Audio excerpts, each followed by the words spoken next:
Prophecy, September 22nd, 2013, at 12:39 p.m. Eastern Standard Time.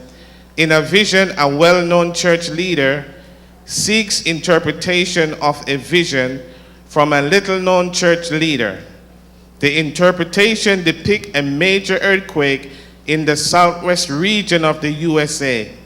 It is wise to take precaution where possible. Mankind need to repent of our sins and turn to Jesus Christ for eternal salvation. The one who revealed this event, John 13:19.